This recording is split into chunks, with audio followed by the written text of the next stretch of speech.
Saddle up your horses.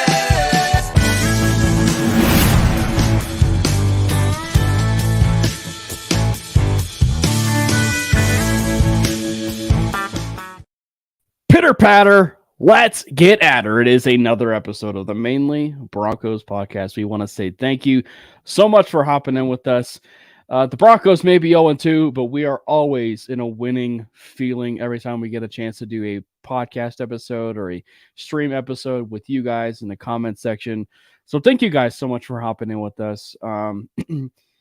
It's definitely a difficult season, but obviously we'll talk about it, but you would much rather have these issues. Obviously it is the regular season, but you would much rather have these issues going on in the second week of the regular season versus when you're on a playoff hunt and you're scraping and clawing your way to the postseason. So before we dive into the game, get to the postseason, but still, you want to make sure you're charging in all cylinders. The moment you're heading into the postseason. Before we dive into any of that, of course, Brandon, how are you doing, my man? You doing good? I'm doing well. I won 3 out of my 4 fantasy leagues, and the only reason I lost one of them is because I, like a stupid idiot, benched Puka Nacua against the 49ers, because why wouldn't he have 15 receptions and 120 yards? I kind of like the way Big Mike says this, like, it's about adversity, right? Like, we know the feeling now about like being like 0-2. It's just about like, pushing through. Actually, you know what it reminds me of? It reminds me of the scene in Jump Street. I think it was Jump Street 20, Jump Street 21 or 22 Jump Street. Maybe it's 21 or 20, but it's when Channing Tatum goes, you got to push through the ceiling. You got to push through the ceiling. That's what it reminds me of. I haven't seen either of those movies in so long. I kind of want to watch them again now. That's exactly what it reminds me of.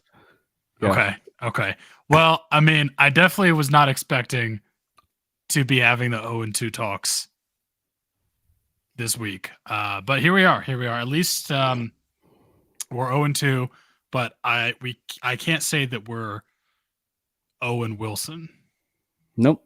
Because it's not Wilson's fault. We'll talk about it. But yeah. It's not totally his fault. Although last year we could kind of still say that, but it's less his fault than it was before. But it is kind of crazy because, like, yeah, you would think that just a lot of the way things had gone last year, you would think that Wilson would be taking a brunt of the blame. No. He's still taking the blame. But the brunt of the blame is not at all on Russell Wilson's side. People still say that it is, but people will say watch the game. It's not exactly. Or you watch the All-22 or whatever. It's pretty obvious. I don't get it, and I never will get it. And I'm tired of talking about it, and I'll try not to bring it up anymore. But just the absolute amount of hate that people have for that man, I don't understand. And I'm tired of bringing it up. I'm tired of seeing it. I'm tired of talking about it. So I won't bring it up again. But it just is wild to me. Obviously, I know, but you hate to dive right into it. But like Russell Wilson is far more, successful than Tim Tebow. But that's like what it feels like it's bordering in, in terms of just the amount of criticism that guy receives. Before we dive into any sort of Denver Broncos conversation that is, cries and, laughter or, crying real tears, hiding real pain. That's the very famous, or hiding realty, right? Fake laugh, hiding real pain. Yeah, fake laugh, hiding real pain. Before we dive in, quote Deadpool, man. What's wrong? I am tired. I'm running on fumes. I didn't get any sleep last night. That's what coffee's for. I had a Celsius. Before we dive into any of that, I want to remind everybody that if you guys are watching on Twitter, thank you, first and foremost. But sadly, if you guys are commenting and you're chiming into the chat, those comments will not be seen. So you guys have to dive into the MHRT Network YouTube page, click that subscribe button, and jump in and say hello to us and jump in the comment section. Let us know what you guys feel about the game between the Denver Broncos and the Washington Commanders. And and just let us know what you feel. I'd be curious to know if we get any new listeners, new watchers, right? There's some new watchers in terms of the game. I will say, let's in looking at the game specifically from the Washington side of things, Brandon, I I will say, Jalen Hurts and Sam Howell are very different quarterbacks. Where are you going with this? Are very different quarterbacks. But that said, what it reminded me of is when a lot of people were criticizing Jalen Hurts and his ability to win games in the air. And what it reminded me of was the game where Jalen Hurts went to Denver and threw that absolute perfect ball to Devontae Smith with perfect coverage by Pat Surtain. But that wasn't just the only game that wasn't the only time in that game that he lit the Broncos up through the air. I got almost that exact same type of, experience, right? Watching the Sam Howell game, because and I see want, what you're going with this. yeah. So my point is It's funny you bring that up because Jalen Hurts has been struggling again through the air. But anyway, but it's funny, you see what Sam Howell was able to do. Sam Howell looked like a fairly competent quarterback against us, but I mean that might not be saying much. Well, and the thing is we'll talk about the Damari Mathis, discourse and discussion a little bit later. The touchdown that he had on Terry McLaurin, which was in the middle of the end zone. I mean, the coverage was rather okay, but the ball that Howell threw was quite literally in the only place. And actually, there was a fair amount of passes that were like this. There were a fair amount of passes. Talk about the one where he kind of threw it to right next to his head. Yeah, there were a fair amount of passes that were like that. There were a fair amount of passes where it's there was truly only one window where Howell could throw it, and he fit it in that exact window. Mm-hmm. Yeah, I mean, Sam Howell, good for him. I mean, the Commanders or whatever they're going to be called, it's been their fans. They kind of been through it with, I mean, not that we haven't, but with the whole Dan Snyder thing. And, they sold the team. They went through the whole name change. There's kind of still all that discourse about kind of what went on with that situation. But, Ron Rivera is a great coach, and they kind of have a guy now. I don't know if I would go to the point where I would say Sam Howell is their franchise quarterback. It's way, way, way too early to make that distinction. But I would say, I mean, compared to some of the other young quarterback situations that we've seen in the NFL right now, specifically in Carolina, they might have something. They have at least a reason to be somewhat optimistic. And they have weapons. They have weapons. I was not expecting them to use Curtis Samuel as much as they did. Jahan Dotson barely got the ball, and he's a really talented wide receiver who, and I'm not even just saying this because I played him in fantasy, but I don't really understand why they kind of went away from him, but he had a few targets early, and then I kind of just forgot about him. Scary Terry's one of the best wide receivers in the NFL, and Brian Robinson, kind of a dude. Which is good to see for we didn't even off of that major scare that he had. I forget shooting injury last year. Yeah. So they are a low-key pretty good team, and their defense is really good. Right.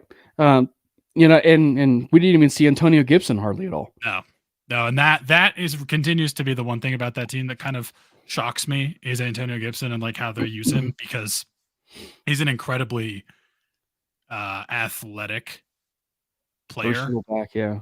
And he's very good out of the backfield catching the ball. He can run the ball. He's electric. I don't know, he just seems to be in the doghouse, or he can play multiple positions too. I don't know what it is with him, but I get they seem to favor Brian Robinson more, and Brian Robinson looks good, but that still kind of astounds me. And I know obviously we're a Broncos podcast, but just the utilization of how they are using or not using, I guess, Antonio Gibson is strange. And this is really kind of feeding into, and we'll talk about this. We'll talk about the game. We'll talk about the Miami Dolphins game a little bit later. We'll determine whether it's going to be a good game or not. We'll talk about that a little bit later. But as far as the Broncos side of things, boy, did it start so well. Boy, did it start well. I mean, you actually had the game of games, if you will, where you truly saw the Tyler Lockett Jr. comparisons really show up with Marvin Mims. You saw you saw the Jaleel McLaughlin show. For as small of the snaps that he had, it was creative in how they used him in the red zone. You know, they got him in that open space, and he scored the touchdown. And Russ was, you know, for as small as the attempted passes were, you were getting big chunk plays. You were getting big plays, something that the Broncos, you know, fans and, you know, especially Sean Payton himself had been really clamoring for, is that how can we be able to open up this offense? And guess what? Jerry Jeudy was not a part of those big plays. So I think that's like one of the biggest takeaways is like when you have Jeudy on the field, just his presence alone will open a lot of doors for other players on that offense. I mean, Courtland Sutton, for as much as it was inept in the second half, Jerry Jeudy's presence also allowed Courtland Sutton to really open up and become that target in the second half. And actually, he was the one that led the entire team. Courtland Sutton quietly had kind of a day. And it's weird because you didn't really feel his presence, if I'm being honest, when you're watching the game. Second half. But not even in the second half. Like even when he was getting those catches, it just kind of like it didn't feel like almost garbage time. 2019 Courtland. Again, I'm still going back to 2019 Courtland Sutton, where it kind of like you felt his presence. He felt like he was making an impact on the game. He was mossing dudes, and it kind of just didn't feel like that. I mean, he had 5 catches, he had 66 yards. I mean, that's a fairly decent game. But it kind of garbage time, sort of, if there was like a garbage time in this game, which was really weird to kind of say because it ended 35-33, although it did, but it didn't. Like that Hail Mary, which we'll talk about, was absolutely ridiculous and kind of very lucky, if I'm being honest. But yeah, Courtland Sutton, I don't know, he kind of didn't really show out as much as you would want him to. Marvin Mims, honestly, Marvin Mims and Brandon Johnson were kind of the guys that flashed more in this game to me. Marvin Mims specifically, like he had that he actually had a really good end around where they kind of used him on the outside as like in like a jet sweep, and he had a pretty nice run. Obviously, like the super deep bomb. I couldn't tell. I went back and like watched that play. I don't know if I couldn't tell if it was like the coverage was busted, because from what it looked like, you're saying it kind of looked like what's that? You're saying his touchdown. Yeah, his touchdown. His touchdown is, it kind of looked like he was lined up man to man, like they were playing man on him with the outside corner, and then the corner kind of broke off like mid route and sat down, which maybe like they were actually playing zone, but they disguised it to look like man, and then he kind of thought that the safety would pick him up, and he didn't pick him up, and he kind of just like curved it in a little bit. I couldn't tell if he was running a 9 route or exactly what it was, but yeah, amazing play. Basically, that's really what it comes down to. There was another one that didn't happen. I can't tell exactly what they were trying to run, but the play didn't really get going because Russ kind of like, it was that play where he kind of like started to try to like, he was indecisive, which was not ideal, but he kind of like stepped up in the pocket a little bit and then like decided to maybe sort of try to run. But if he'd stuck it out and looked to basically the right side of the field, there was a pretty big chunk play that he could have gotten. I'm just surprised we didn't go back to Marvin Mims more. Yeah. Than we did. I mean, he definitely he gets my game ball. We're talking about obviously you know, the positives, and we'll get to the negatives you know, in a little bit. I think that in terms of the first half, and if we're going to be truly talking about, you know, things to glean from and how it can possibly be, you know, in multiple weeks and everything, I think that I was really impressed with the offensive line, at least in the first half. Because I mean, for a vast majority of the game, it felt like Daron Payne was their best player, or maybe the best player on the football field, especially in the second half. Again, we'll talk about the negatives in the second half, but I felt like the offensive line was doing a really good job for the most part in that first half. Mike McGlinchey is, it seems like he's still allowing a fair amount of pressure. But hey, if you were to tell me that through two games of the regular season that Lloyd Cushenberry would have zero pressures in terms of getting to the quarterback, in terms of players getting to the quarterback, I would have doubted you, right? So I think that it seems like just slowly but surely we're getting a little bit more comfortable in terms of this offensive scheme. Now to kind of translate it a little bit to the negatives, Brandon, the backbreaker. Actually, there were two different backbreakers of this game, and obviously we have a guy in the chat who feels like Russell Wilson did not fumble the football, but I think it's safe to say when you watch the clips and you watch the stuff that happened, yes, it was a missed face mask penalty, but Russell Wilson fumbled the football. I mean, it was pretty clear as day that Russell Wilson was fumbling the football. And I think that is ultimately why he didn't, dive or, go get the football, was because I think he felt so, shocked that they didn't call him, a face mask penalty, to where, at least I believe was it Chase Young that did the face mask penalty. I They mean, did, yeah, but I get what you're saying. Totally. If that's the case, then I'm putting even more of that blame on Russ. You can't not go after the ball because you think you're going to get you're going to get a flag from it. You've been Yeah. in the league long enough to know the refs miss flags all the time. So if you're not going to go after the ball because you felt like you had a face mask and you were going to get the call, that's on you. No, and I'm just saying, like, from the human side of things, I can understand why Russ maybe didn't go after that, just because, like, in the spur of the moment thing, he's definitely going to call this. Oh, he didn't call it. What the heck is going on? And then so you have to think like immediately on your feet, like, okay, I need to go dive for this ball. So I'm just kind of thinking like in the spur of the moment. And then he's a professional football player. Like in the spur of the moment, his immediate reaction should be, I dropped the ball, I gotta go get the ball. First and foremost, I agree with you. Yeah, exactly. That's his fault. Yeah. On the phone. Right. And so I think that then there was, of course, that other backbreaker, and that was Kareem Jackson. And let's talk about that elephant in the room, with Kareem, like right now. Obviously, I was a little bit surprised he didn't get suspended.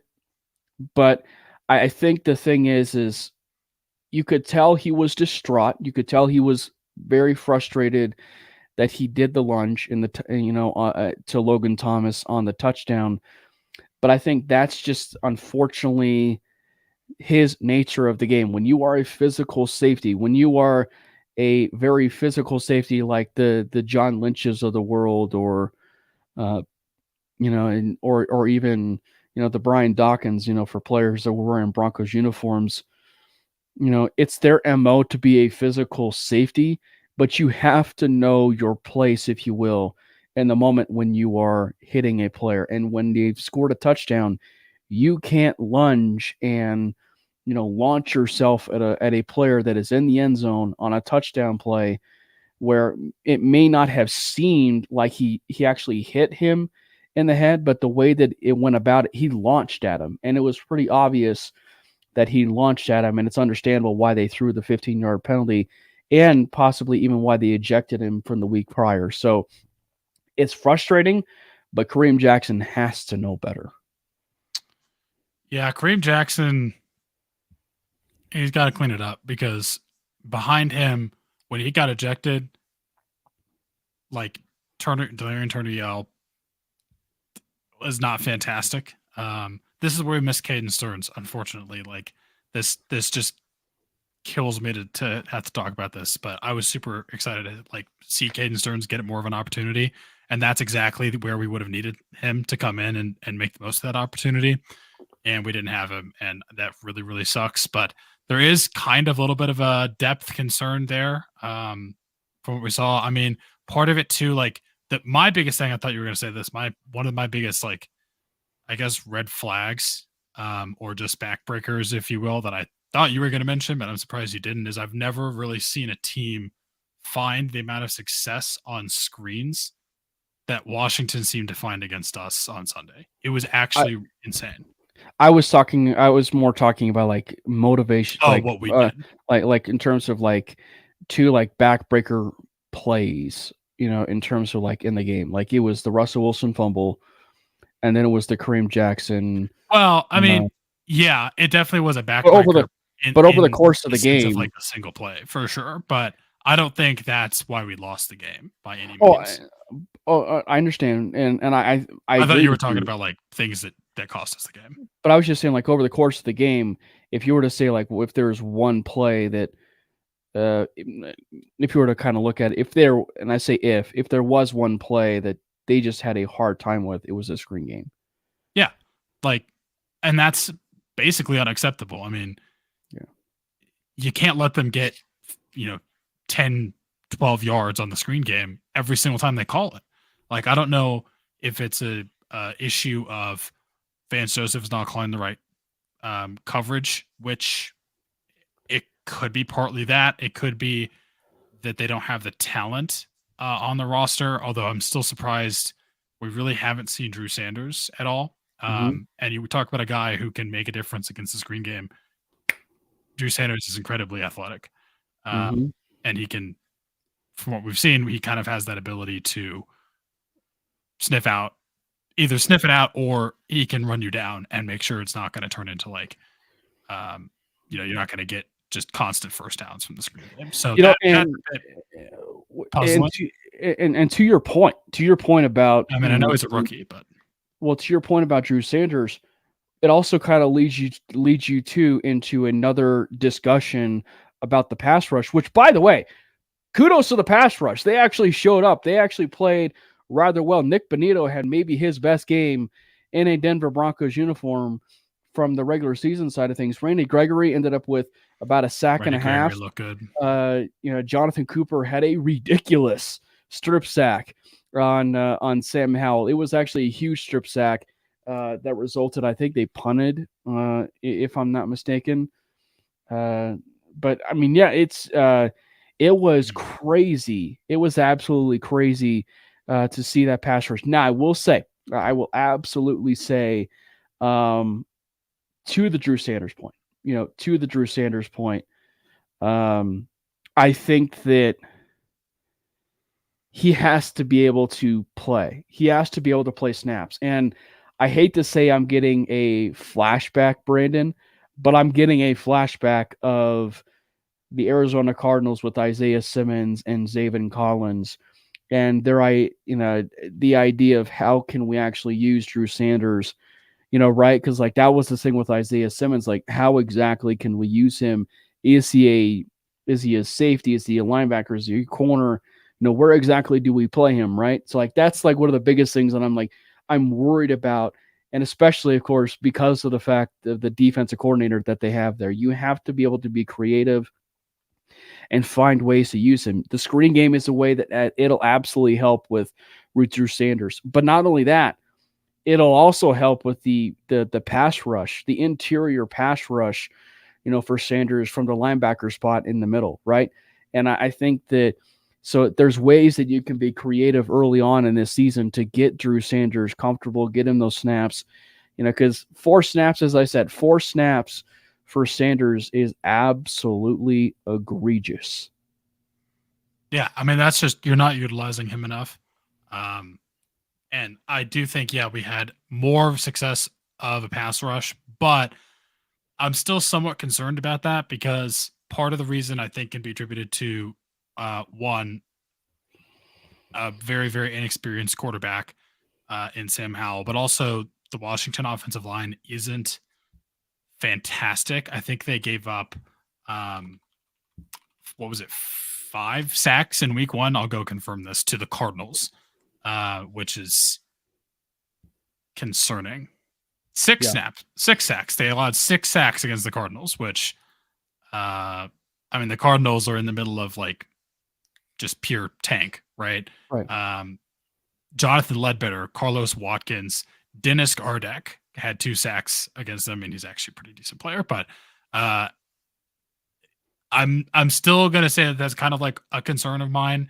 I want to see what happens going against Miami, but it definitely was more of an improvement for sure. Like Jonathan Cooper had that ridiculous kind of strip force fumble, but outside of that, I kind of felt like they did a fairly decent job of containing him, which I mean, again, with like not a great offensive line, it kind of is slightly concerning. So I want to see more from the pass rush, although it was like encouraging to see something there after week 1 where there was like basically we had no pressure and no sacks. So we finally kind of started to get that going, but we got to amp it up. We got to amp it up a lot. Definitely. We see you, Clayton. Thanks again. Thanks again for upping on the tube. And yes, smash that like button. We definitely do appreciate you, Clayton. I believe it was Josh earlier. He made it was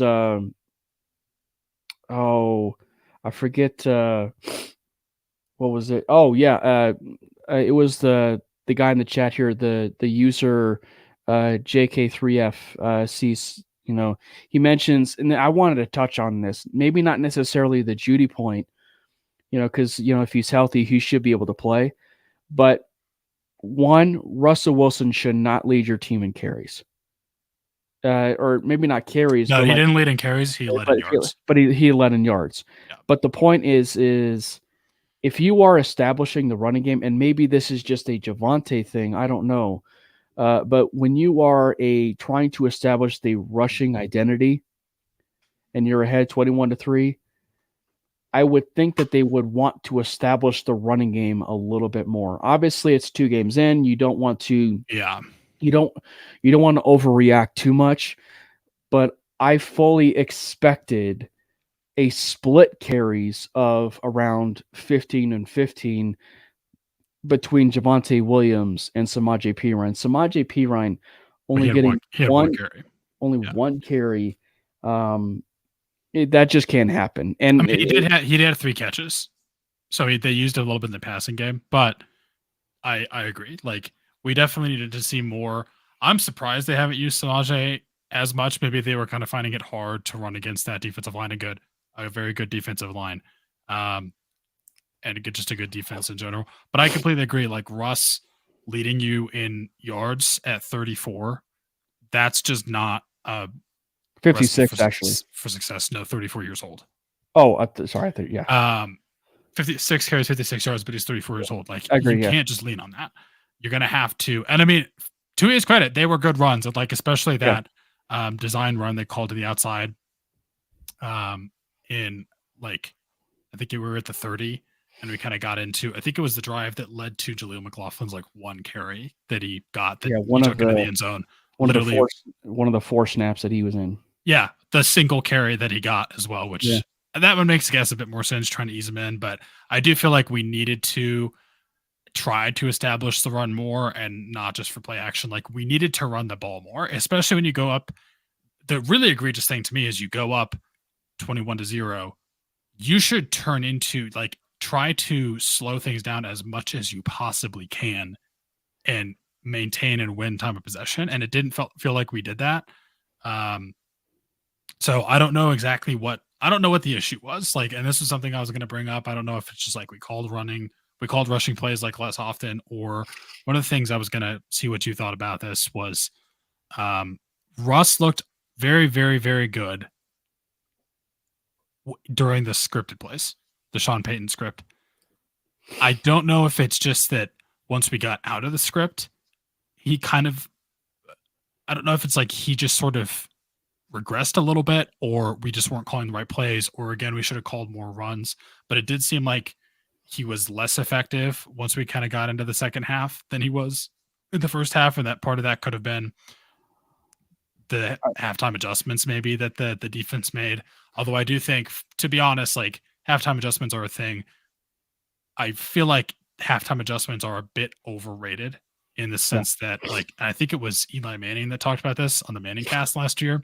He was like, yeah, people talk about, oh, well, let's fix it at halftime. You know what happens at halftime? I think his exact quote was like, you go in, you go to the bathroom, you eat a slice of an orange, and then you're back out there. Like, it's not that long of a time to make adjustments. So I don't know what you thought about that. If it just like when we got off the script, Russ just kind of like wasn't as good, or Well, if we just stopped doing what was working. I don't know. I think that what that leads into is the miscommunication, and I think that exactly the miscommunication with Russell Wilson and Sean Payton, which by the way they addressed it today. They said that they'll shorten down the verbiage and basically make it easier. And they even said that if Russ needs to go back and wearing the play sheet on the wristband, then so be it. And I think that it kind of just goes back to.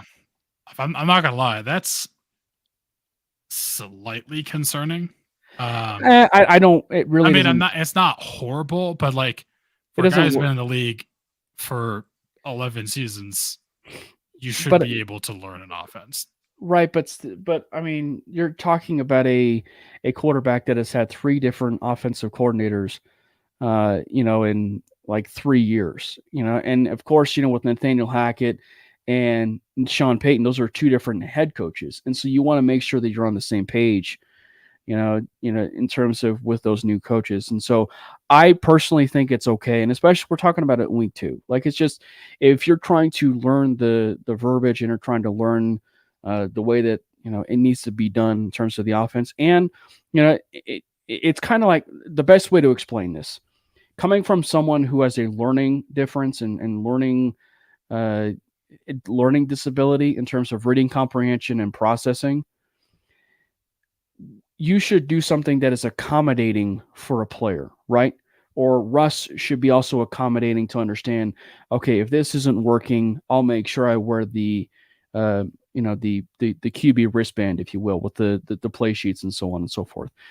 And so for Sean Payton, you want to make sure that it's accommodating, hence shorten the verbiage and make sure Russell Wilson and the entire offense understands the calls that are being played in, because it wasn't just the miscommunications that led into the offensive penalties, of course, but there were defensive penalties as well, and we'll talk about the how that has led into discipline and everything.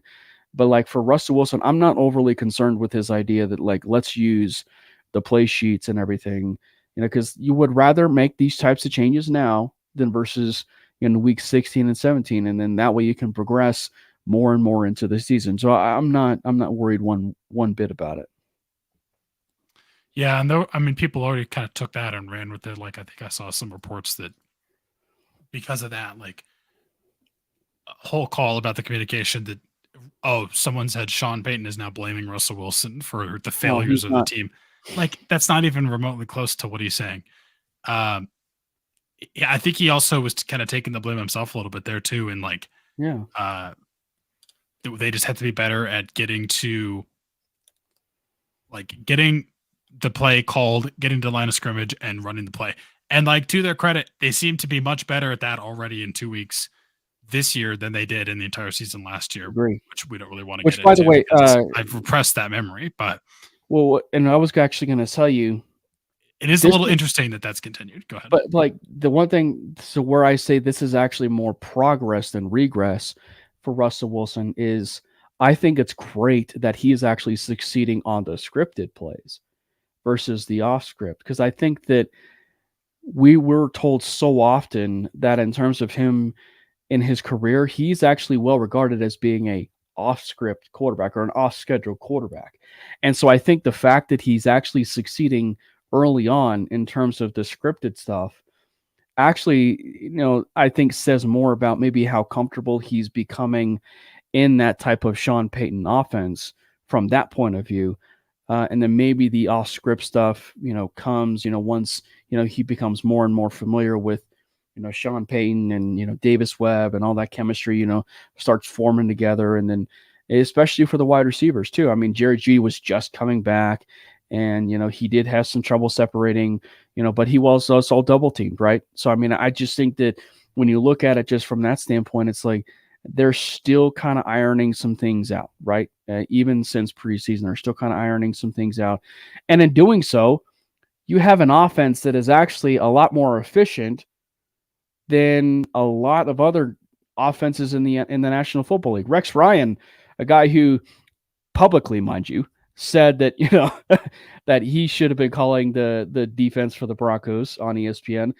Mentioned a ridiculous stat the other day, which said that the Broncos are leading the NFL in points per possession, which, again, not to circle back to the wagon of last week to the Las Vegas Raiders game, but that was the point that we were trying to make, right, Brandon? It's like they were putting up points in a 6-possession game. A 6-possession game, which is, again, very, very rare. And so when you have 16 points in that kind of game like that, and then you have 33 points. Obviously, it came down to the Hail Mary at the end, but like still 27 points of that is like some of that is miscommunication. You put up 27 points against the Washington Commanders defense, if you will. That is actually far more positive than it is concerning. Yeah, I mean, definitely it's actually kind of insane. It's not just that we lead in points per possession. We also have negative 3-point differential, which is the best, I think, of any team in the past, like the third best of any team ever, but it's the best in the past several years. Like the only other team that was on that list, I think, that was even somewhat recently was the 2021 Vikings. And then other than that, it was like we're up there with like the 2013 Buccaneers, right? So it's definitely something to keep an eye on. I will say, just to like pour a little bit of cold water on it slightly, is yes, we are leading the league in points per possession, but we also only had 6 possessions week 1. So like there's somewhat of a smaller sample size. But still, though, it is definitely still an improvement for sure. And like the biggest issue, and it's remains kind of hilarious to say, but the biggest issue continues to still be the defense. Like the defense, that's where I was going to go with next, has regressed, and it's regressed in ways that, if I'm being totally honest, I'm not surprised. If anything, I'm surprised that it took this long to happen. And the reason I say that, and like I did kind of say after the game, and I'm going to somewhat stand by this because this wasn't just me having an emotional reaction, that we should blow it up. I'm not saying when I say blow it up, I don't mean, okay, Sean Payton is horrible. Fire Sean Payton. Trade everyone. Like that's not what I meant. You're talking about rebuilding the defense. I'm talking about you actually have to rebuild this team in some way, shape, or form. Whether that's like one, that's definitely the defense. We have to actually rebuild the defense, because defenses, like I talked about last week, they don't last for this long.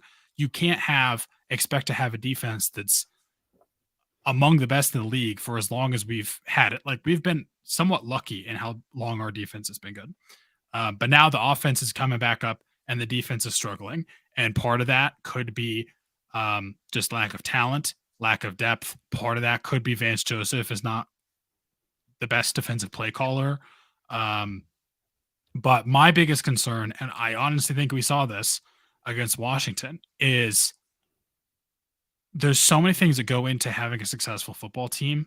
I don't think it's easy you can't fix it immediately. And we somehow have kind of fixed the offense, at least a little bit, but now we have to fix the defense. And we have the resources and picks to do that somewhat. Although again, we've lost a little bit because of the moves we've been making in trades. But at this point, I don't think Russell Wilson is elite enough to overcome the fact that we have a defense that can't get off the field. And that's why we only had 6 possessions in week 1, is because the defense was constantly stuck in these long drives where they finally get off the field and we get the ball back.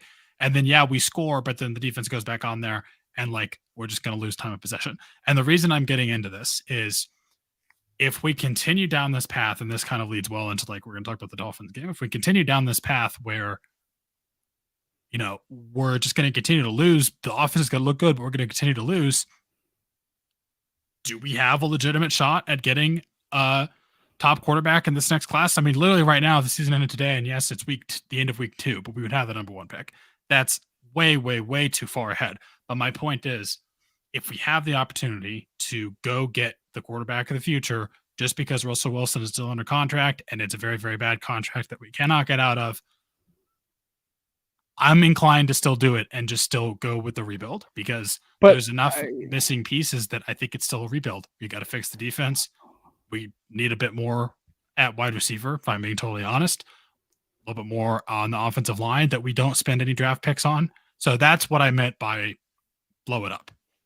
Well, but I was just going to say, regardless if Russell Wilson actually plays better than he is in 2023, you still should be able to invest in the quarterback. And it's the conversation we've had before. It's like with the quarterback class that you're going to be seeing in 2024, you should swing for one. You should swing for one, regardless of how Russ looks in 2023. Well, yeah, but like if you're swinging for one with a top 3 pick, what do? You just sit him on the bench and continue to play Russ? What do they do with Patrick Mahomes? That's a little bit of a different conversation. Not necessarily, because like if we're talking about the idea of you sit a quarterback with the idea of he's going to take the reins that following year, then okay. I mean, then there's the possibility that Russell Wilson, and the Broncos turn into like that kind of situation where they lend it off to the quarterback, knowing the idea that he's the guy that's going to be leading your offense for the next decade. And you're saying you only sit him for a year? Yeah. I mean, I still don't really know if I completely agree with that, because even if you sit him for a year, okay, great. Then going into the 2025 season, you still have Russ on a cap hit that's going to hit you for $55 million. You cut him, you're losing $49 million. Like, right, but I think is still on a contract you just can't get out of. But I just think that we also have an ownership group that I frankly think doesn't really care about a dead cap hit. I guess that's true, but I'm not disagreeing with you per se, but I just think like if you have the opportunity to get a guy and he looks like he's promising enough to be that next man up franchise player, the way you win in this league now, unless you're the Kansas City Chiefs, is you have a quarterback on a rookie deal and you put pieces around him with the rest of the money that you're saving before you get to pay him. So I think and you send him for a year. I mean, yeah, you still have 4 years left, but with the money that quarterbacks are getting now, and yeah, I mean, I know we have the ownership group that really is pennies, but unfortunately the cap is still a thing, even though some teams seem get to somehow prove that sometimes it's not. The thing that I was going to say, is a little bit of a different angle in terms of the rebuild process of this defense. And it's the defense, because I think that in order to see whether or not Russell Wilson can carry this team, because I think that like from the quarterback position, I think that, well, when you win 33 or when you put up 33 points, you should win nearly every single game. 27 points. It was really 27 points. Still, though, isn't that what, when we had Jolene on, she said, if you could be able to score 27 points, you should be able to win a fair amount of games. And I think that, if you can win games with that kind of points per point production, you will win a fair amount of games. So I think that from the defensive side of things, start from the defense first. Okay, I mean, like if you can get yourself another corner, if you can be able to bring in a little bit more interior defensive line help, if you can maybe add a little bit more to your safety room.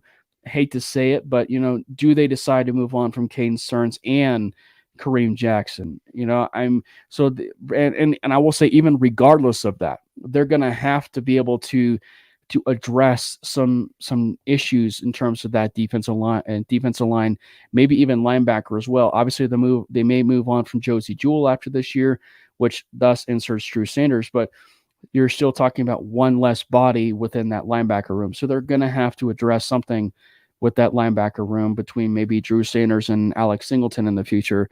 And that's forecasting the future a little bit. So I would fixate a little bit more on the defensive side of the ball. And also, too, this is the other point that I was going to make. I also think that maybe we're looking at this idea of maybe there are a little too many cooks in the kitchen from the defensive play call perspective. Remember when we heard a little bit about, is this Christian Parker scheme, hence the Vic Fangio-ish Evero scheme, or is this the Vance Joseph scheme? I think that what we saw in preseason was a little bit more of the Evero Fangio type of scheme.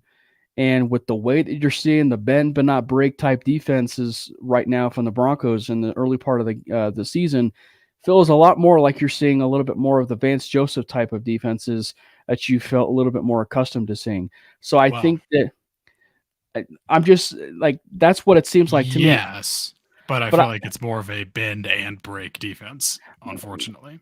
right, but I just think that when you have that, but you see where I'm going with that. So I think that they have to make a decision where I'm not suggesting moving on from Vance Joseph in week 2 because that's malpractice. When you move on from a defensive coordinator in week 2, like I said, that's malpractice. I mean, if you want to make a decision like that, maybe you make it during the bye week, but even then, I'm not even suggesting that. So get through this first season.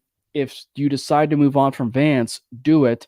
Bring, promote Christian Parker finally to defensive coordinator, but then bring on a defensive consultant. Maybe the guy that you wanted to hire as defensive coordinator to begin with, and Rex Ryan. Bring him on as a Well, I think defensive. they really wanted to hire Vic Fangio, but I don't think that was Well, going to happen. but be able to bring in a guy that maybe you can mentor and groom, a guy like Christian Parker. And then at that point, especially because I think if we're going to talk about it from the personnel side of things, we're talking about a player group that is obviously far more suited for the Evero and Fangio type scheme than the Vance Joseph scheme. And I think that so I think that we're kind of seeing a little bit more of the side of things where it may be leaning toward this idea of, is it really personnel versus the players? And if Well, and if yeah, it and if also could just be though that there's not enough talent on this defense anymore. right, but I just think that so if there's that idea that you know if it's personnel, and I think that here's the thing, here's the underrated thing is if they do move on from Vance, it tells me they feel rather comfortable with the players in their room more so than I don't know uh, about that. I don't know about that. I think they can well, move on from. I it think they depends. can think that Vance isn't doing a good enough job and still think that they need to add to that room a lot. Well, it depends, but it depends on the hire. That's why I was going to try and say it depends on the hire. So if they bring on another defensive coordinator with a completely different scheme, well, then you're talking about it's still the same. It's still the point of we don't really feel like the talent in that room is good and everything. But I don't know. I think when you spend so much time as a defense, building it from the Evero and Fangio type scheme, it seems like they're just more accustomed to that than it would be the Vance Joseph. It could be, but I mean, I'm not again disagreeing with you, but I think it goes in multiple directions. Like I still think there's potentially just not enough. Like we need more talent. Which I agree with. Like, you. David Moreau, we saw way more snaps out of him. I mean, he only had 8 snaps, which is honestly probably 8 snaps too many at corner. He was very bad. He had a couple bad penalties that kind of hurt us. You had Asang Bassi play 89% of the snaps. I mean, I think Asang Bassi is a pretty good corner, but he's not fantastic. Damari Mathis as your number 2 corner has looked poor. Yeah, you have him across from Pat Surtain. Pat is pretty much your best defensive player right now. And obviously you can make a very solid argument, the best corner in football. But my point is it doesn't even matter necessarily what scheme you're running if you don't have a player that can actually play any yes, you want to make sure the players that you have are going to fit your scheme that you're trying to call, right? And you also want to make sure that you adapt your scheme to and what you call to your players' strengths. I agree with that. I do. But you might just need more players that actually have more strengths than you have currently. And also, that's fair. You need more depth there too, because injuries unfortunately happen as we're learning right now. And then the whole Kareem Jackson hit and being ejected, behind him, you're very poor and shallow now that you have Yeah. lost Caden Stearns. Yeah. So that's really all I was trying to say is like, you have some moves you have to make on the defense. Maybe it's coaching, maybe it's personnel, maybe it's both. And yes, I know, again, we're in week 2. This is very early, but that's just like my slight concern is that you have to make some fixes on that side. Russ is probably not good enough to elevate this team above that. If you end up with a high draft pick, like if we have the number 3 pick, I don't want to spend that pick on a premium defensive player. I want to take the quarterback of the future because Russ isn't getting any younger. That's kind of like all I'm trying to get into. But what? And I actually again, very very far down the future. But I actually do agree with that point because again, like you should one, you should keep swinging for the quarterback position, and 2, if you have a top 3 pick, right?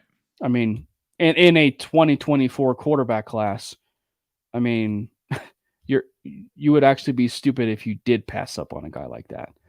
Unless like I hate to use the Justin Fields, Pat Surtain argument, but it's like, unless you feel like you have the most safest Well, if you player, don't believe in the guy, don't take him. No, well, I was going to say, if like you have the safest player in the entire draft, aka Pat Surtain, fall to you at 9, then maybe you should take. I'm not saying that a guy like that would fall to 3, because like at that point you should be taking a quarterback, but like that's a story for another day. So I now moving forward. I digress. We'll get into it more as the season goes. Moving forward to the Miami Dolphins game, I believe it was D-Rock who chimed in, and he said that the Miami game will be a lot closer. Game against Dolphins will be closer than people expect. Yeah. So this will be interesting. I'm really curious about this game because obviously on the surface, Vance Joseph against Mike McDaniel already is giving me October 31st, Halloween nightmares, or Friday the 13th nightmares. And like to where Vance Joseph against Tyreek Hill is giving me. I feel like I'm being stalked by the Slenderman every time I think about it. Yeah. If we're trying to go with the Halloween theme, I don't know. That just scares me. Like Jalen Waddle. If you look at the injury reports for this game, Miami's is very long. They are dealing with tons and tons of injuries. Jalen Waddle has been practicing, but as long as Tyreek Hill's still back there, unfortunately, I wouldn't be surprised if we get another game from Tua like he had in week 1 where he throws for 400 yards and Tyreek Hill has 200 of them. Like that's what concerns me. It's 2 weeks, by the way, but is Tua Tagovailoa the MVP of the year right now? It could be. Yeah, he looks really good. I mean, obviously, he had the concussion concerns last year, and it's still, unfortunately, something that you can't just completely ignore. I mean, obviously, he's healthy right now, and injuries can happen at any time. You really can't put an asterisk next to anything just because of like potential injury concern, because if you do that, I mean, you can do that with literally any player. But he does look really, really good. Mike McDaniel is a fantastic offensive coach. Jalen Waddle, Tyreek Hill are a ridiculous combination. And then you've seen just the struggles too from like offenses that you didn't expect to see struggle, like the Bengals absolute collapse. I mean, last year in the beginning of the year too, they looked pretty bad, and Joe Burrow like re-aggravated his calf, but that whole team looks very.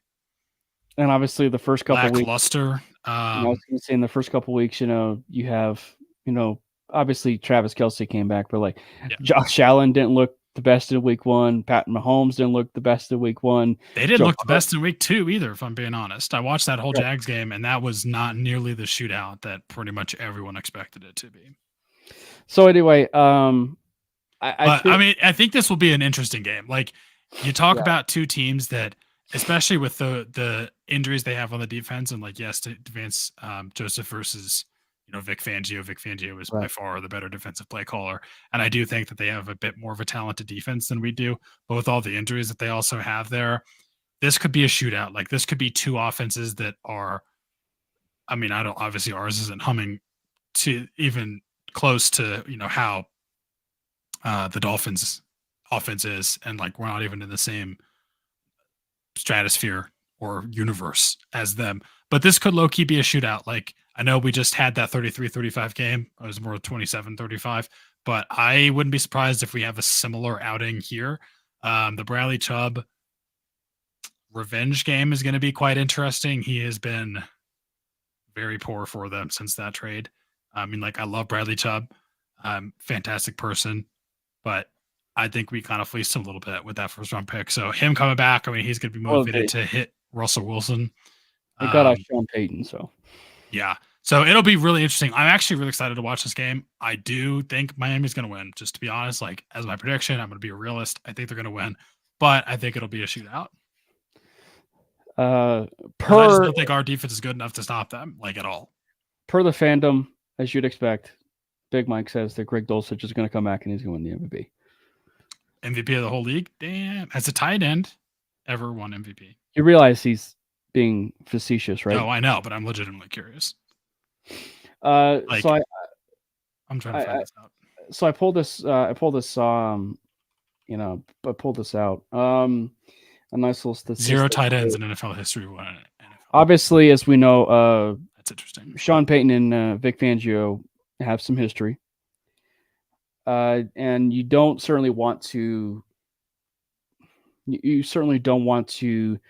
Well, what I'm trying to say is you want to disregard the 2020 game. So here we go.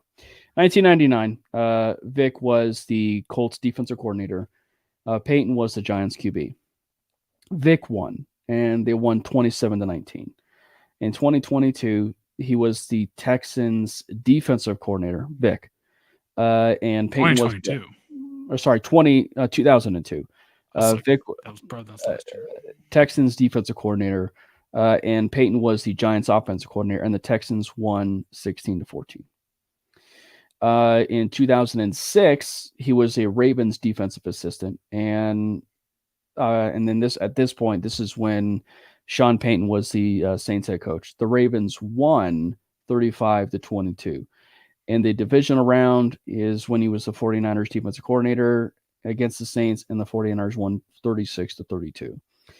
And that continued for a couple more years, 2013 and 2014. The Saints and the 49ers played each other. In 2013, the Saints actually won 23-20. And in 2014, the 49ers beat the Saints 27-24. And in 2017, when he was the Bears defensive coordinator, the Saints won 20-12. And of course, in 2020, when the whole COVID game, Vic was the Broncos head coach, and Sean Payton, in like his last season before stepping away, was the Saints head coach, and that's when the Broncos, obviously the Kendall Hinton game, and they won 31-3. So all in all, what I'm saying is that Vic is 1, 2, 3, 4, 5. He's 5-2 basically against Sean Payton. Vic has Sean Payton's number a little bit. Yeah, it'll be interesting. I do still think, which also would probably explain why. Tonight, and it's just a nice little circle back, but it probably explains why Sean Payton probably wanted Vic Fangio. Wanted Vic Fangio as a defensive coordinator. Oh yeah, for sure. If you can't beat him, join him. Right. That's interesting. I definitely didn't know that. It'll be fun. I think it'll be a good game, honestly. I'm kind of excited to watch it. I want to see. I haven't seen a Broncos offensive shootout in a long time. Literally the last thing I can think of is Trevor Siemian against the Bengals in like 2016. 16. Yeah. Which was 7 years ago. Oh my God. So that's insane. Here's the thing. It's like, man, there's two things I was going to say. Vic Fangio's defense, and we know this, Brandon, and really any Broncos fan knows this, with him being head coach here and just understanding, his defenses, but the way he calls games and the way he schemes, it's like Sean Payton. It's pretty complex. So it's going to take a little bit to know, where this defense will be in terms of the Miami Dolphins. So it's going to be a little bit complex. The second thing is the Miami Dolphins, and because of that, have given up a fair amount of points and yardage in terms of the early part of this season. So yes, it has the possibility of it being a shootout. This goes to the third point. It's basically, you know what it's basically setting up for? It's basically setting up for this idea that it's actually going to be a defensive showdown where like Miami or Denver wins like 17-13. That's basically what it's all coming. It's like it's all setting up for the fact that we're basically getting geared up for this idea that it's going to be in like the Chargers and the Dolphins, right? Like where it's 36-34, but it's going to end up being like 17-13. I mean, that's somewhat of a hot take. I think it's going to be closer. I don't think I'm not saying it's a take. I'm just saying like a 27-24. No, I'm it's not a take. I'm just saying like when you do pick'ems, and we'll get to pick'ems a little bit later, but like when you do pick'ems, when you think it's going to be a shootout. Oh yeah, no, it's the complete opposite. Curse. Yeah. That's all I was just trying to allude to. If this is a slow defensive battle, I'm going to be disappointed. Like Tua and Tyreek Hill, and against like Russ, and kind of the way that this offense has sort of looked through 2 weeks. Like, obviously, you just kind of alluded to it, where if you think it's a shootout, it's not going to be a shootout. But I would be surprised and disappointed because I really want to see. I want to see a shootout. Like, it's fun. It's fun to watch a shootout, even if you end up losing it. If you win, it's even better. Like there is no high like winning a complete shootout. Like if you guys remember the Jared Goff Rams versus the Chiefs game, that's like probably one of the best games I've ever seen. So shootouts are fun. I definitely want to see that happen. But I mean, shootouts a defensive battle. I mean, I don't know if we have the personnel to make that happen. Like, no, I'm real scared about Tyreek Hill.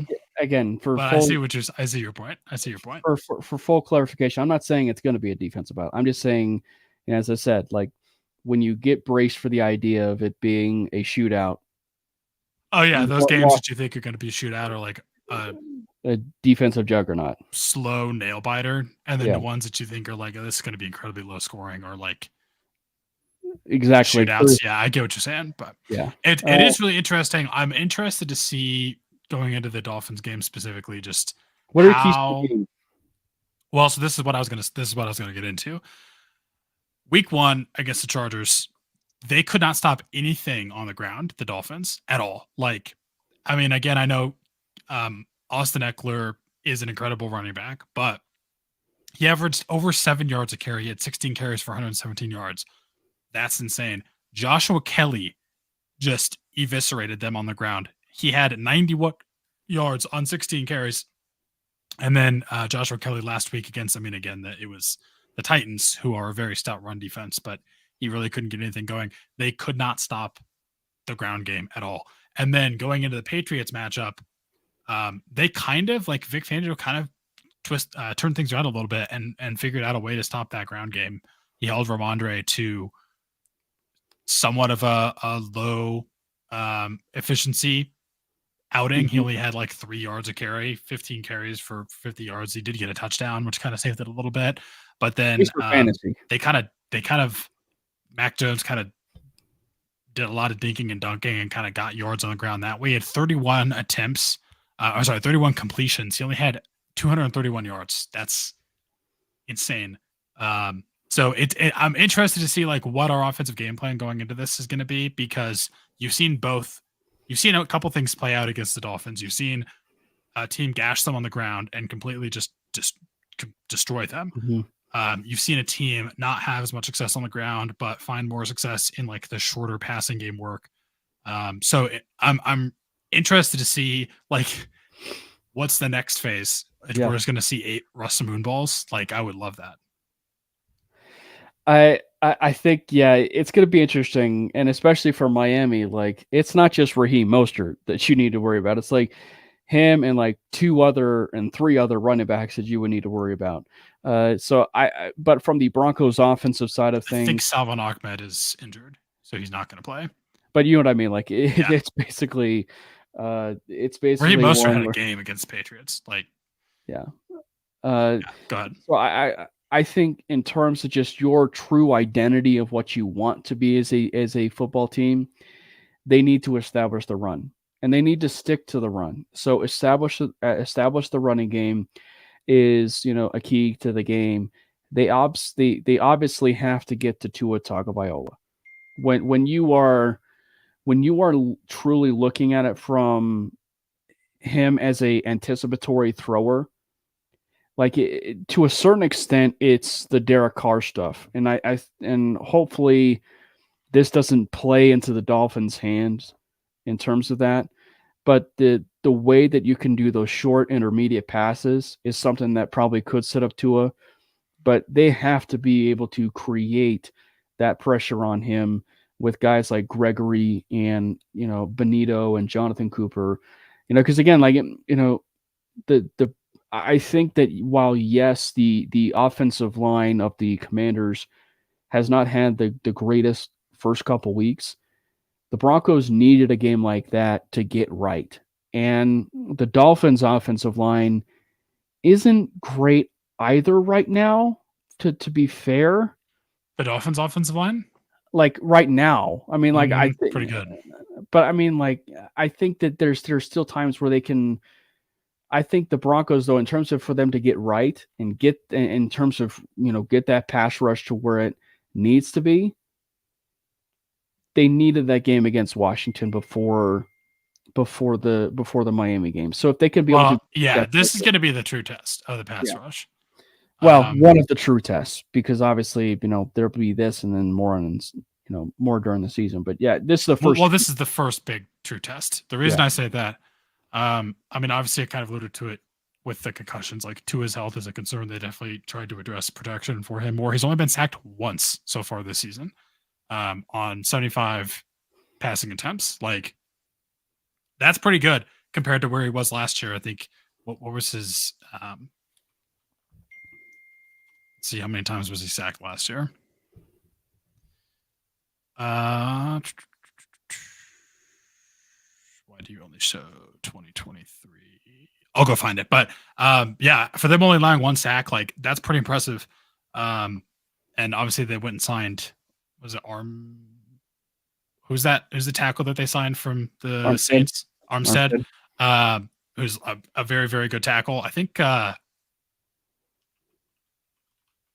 is he playing? Didn't he get injured at one point? Let's see. I'm not in concussion protocol. But so like the point is okay, they're progressing, so he might play. But anyway, my point kind of stands that this is actually low-key been a pretty good offensive line pass protection wise for Tua, and this is going to be that test of like if we really are going to have a pass rush this week, it's got to get going. It's got to get going early. It's got to get going often. We have to hit Tua to slow them down. Right. And I think if we can't get to him, this could get ugly. It's going to get ugly. I agree with you. And quickly. And I think that if you want, I hate to use that really popular sentence of unleash Drew Sanders, but if you want to use Drew Sanders with a wide variety of your pass rush, this is a game. And frankly, if you want to also make it so you get creative with your pass rush, this is also one of those games. And so if that's something that is a way that they can be able to do that, I'm very intrigued with that idea that being creative and getting to the quarterback, and if they can get that Vance Joseph design blitzes and see some of that scheme that Christian Parker is maybe wanting to run, or like the stuff that maybe is accustomed to the skill set that is on that defense, then maybe we're talking about maybe a little bit of a better defensive game, also from the secondary, and then this is also a big Damari Mathis game. If Damari Mathis is going to have any shot of sticking around as like your number 2 corner, he's got to put it together this week and actually do his job. If Waddle plays and Mathis is on him, which I would, fair to say, I mean, but I don't think you can just put PS2 on Tyreek one-on-one the whole game. Like, no one can cover Tyreek man-to-man one-on-one. Like, I'm sorry, as good as Patrick No, Surtain I get it. I'm but interested to see what Vance tries to do to slow that down and stop that. Like Vic Fangio, ironically, the Dolphins defensive coordinator now is very, very, very good at shutting down Tyreek Hill and shutting down that kind of speed. So I'm interested to see what Vance Joseph does. But yeah, I mean, Damari Mathis, like, they're gonna go after him, and what it could get bad. What I'm curious, like, do we see some variety of, because I would imagine Riley Moss is going to play, but is he going to be on a snap count? Is he going to be, He's a rookie. He's definitely going to be on a snap count. Right. Or at the very least, they're going to try to ease him into it. The way that we're seeing things operate with Drew Sanders, I was going to say the way we're seeing things operate with Drew Sanders, I would imagine there's going to be some sort of snap count. But I think just from the entertainment value, I want PS2 on Tyreek Hill the entire game, because I want it so that he is just mono. Like, I'm gonna put our best player on your best player, and we'll try and neutralize him as much as you can. Because especially like with the way that McDaniel is so creative, with the way that he can be able to, use Tyreek Hill in motion sets, and basically almost like an arena football, play where he's already creating his route from the play, is just, and frankly, because of that, you're seeing a lot of other teams incorporate that exact same type of motion and stuff like that with guys like Justin Jefferson, and frankly, we saw it a few times with Jerry Jeudy on Sunday against the Commanders. So you definitely are kind of seeing a fair amount of that. So I'm hoping that we can see I'm kidding to a certain extent, but I want to see it. I want to see a Darrelle Revis Megatron matchup where Darrelle Revis is Surtain and Megatron is Tyreek Hill, where it is Revis the one that shuts down Megatron, to where Surtain is the one that's shutting down Tyreek Hill. I need it. I'm interested to see what we do, for sure. Yeah. Also the turnover battle. I think this is the other part. We didn't get a chance to talk much on it, but the Broncos have to create turnovers. Yeah, I mean, that'll be another challenge going against the Dolphins. I mean, Tua has been very, I don't really know if safe with the football is the correct term, because like he's taking shots down the field. But he's only thrown, it's in 2 games. He's only thrown 2 picks, but like with the amount of shots he takes down the field to the weapons he has, that's pretty low for that kind of passing style. So we definitely need to do what we can to get those picks. If anyone is going to kind of make an impact in that side of the defense, it's probably going to be PS2 and Justin Simmons, hopefully. So they gotta kind of get it going. Again, if we can get to Tua, maybe cause some pressure, I think that'll help out with that. Maybe we get a fumble.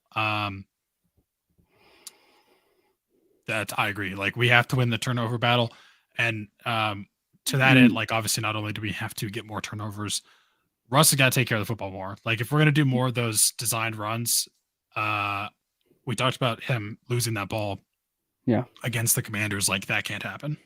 Agree. And actually, that wasn't necessarily a designed run. That was if we're gonna have him run, right? Yeah. Exactly. Yeah.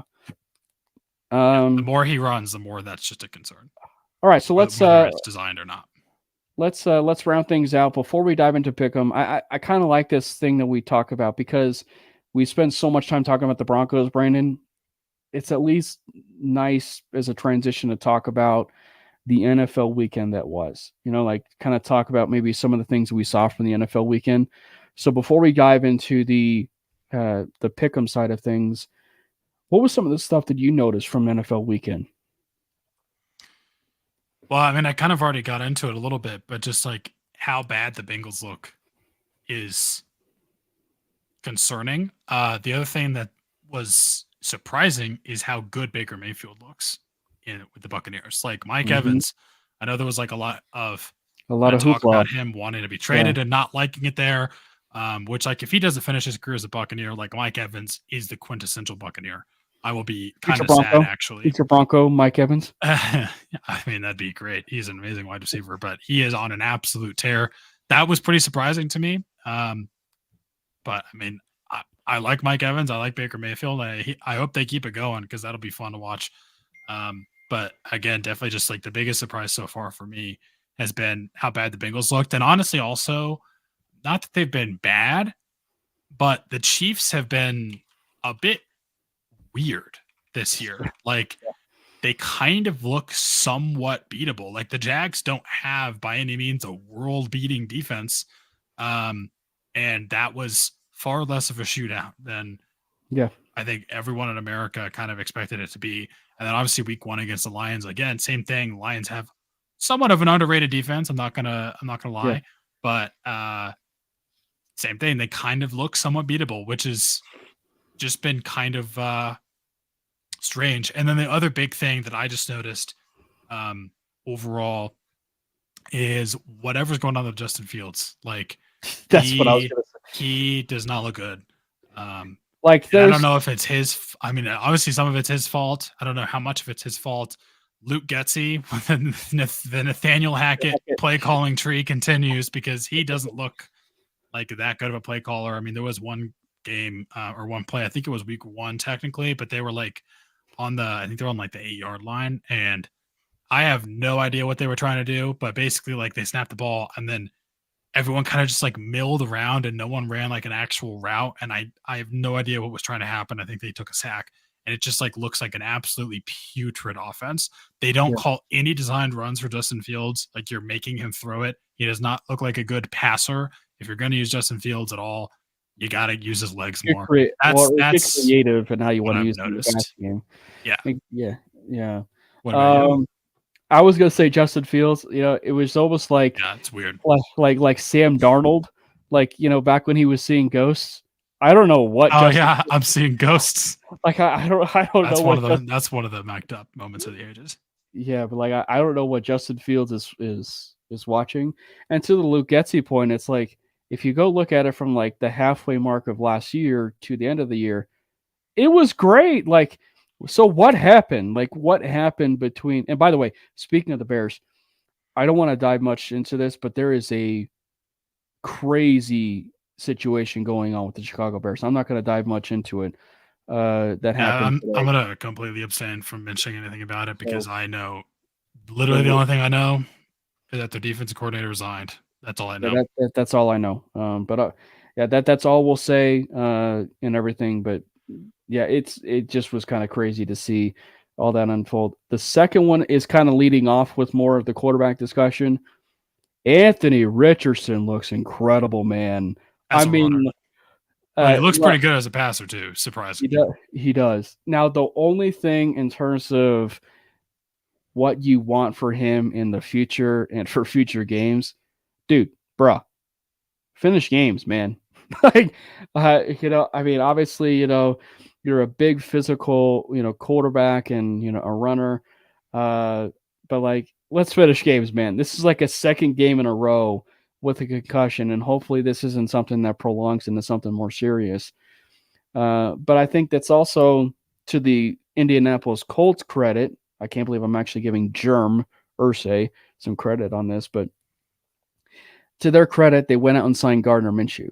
And Gardner Minshew is a actual starter-ish level quarterback, and he's been keeping that team afloat. So the Colts are kind of sneaky. And then I hate to go off of the Bijan Robinson train once more, but that guy, my offensive rookie of the year, Bijan Robinson.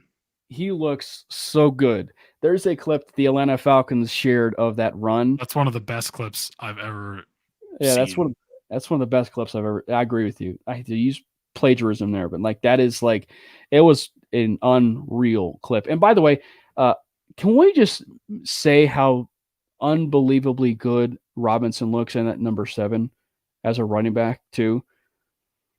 Yeah. and especially with the jerseys they wore on that weekend. That that team is interesting to me. Like, Yeah, I agree that I love watching Bijan Robinson. they're fascinating. And those jerseys are kind of out of this world. Desmond Ridder looks like a very bad quarterback. So they're they might have a 70-30 run pass split by the end of the year. We said it before, between Carolina and Atlanta, both of those teams, as much pressure as it is on the quarterback position, they kind of will go as far as that quarterback goes. And to Atlanta's credit, like, you already have Kyle Pitts, you already have Drake London, you already have Bijan Robinson, you already have some premier, playmakers. And Caleb McGarry stayed. A prime offensive tackle that was on the market, stayed. Why did he stay? Maybe it was like he really likes the future of Atlanta. So the offensive line seems like it's gotten a fair amount better. Like, it's only going to go as far as Ridder is going to take them. And, I think if you're going to be talking about a team that's going to find themselves in the Kyler Murray sweepstakes next year, maybe, that's maybe something as far as a Kyler Murray sweepstakes. If Kyler Murray is on, not an Arizona Cardinal next year, and you're talking about a team that may need another quarterback that's not Desmond Ridder, maybe they find themselves, quarterback hunting in that department. So it'd be interesting. I didn't think about that. I didn't think about them as a Kyler Murray landing spot, but it kind of makes sense. Well, one other thing, as long as we're talking about rookies, the other thing I was going to mention that I noticed is how good CJ Stroud looks as a Texan. What did I tell you when we were doing our preview? I said that don't be surprised if the Houston Texans. I mean, they're 0-2, but like he looks good. Like, they're in that same division, but I said don't be surprised if if the Houston Texans kind of find themselves in the exact same way that the Jacksonville Jaguars are. Yeah, the biggest issue I think with the Texans is like they cannot run the ball at all. So they're not giving him any help on the ground as a rookie, which cannot continue to happen. I don't know if it's like a Dameon Pierce problem, who looked very good last year, but they can't get anything going with him. Maybe it's like their offensive line can't run block. I don't know what it is, but that's kind of interesting. Like, I wouldn't be too surprised if they are at least somewhat connected to Jonathan Taylor whenever those trade talks kind of pick back up. Yeah. Just to give CJ Stroud a nice compliment in that offense to kind of take some pressure off of him, because he looks very good as a passer, but they have no running game at all. And again, it might be the offensive line. It might be Pierce. It might be both. I don't know what it is, but CJ Stroud as a passer looks legit. And of course, it's after week 2, but it's probably worth mentioning this. Big Mike mentioned this in the chat. Puka Nacua Matata. He's probably the offensive rookie of the year. Yeah, I mean, it's between him and Bijan.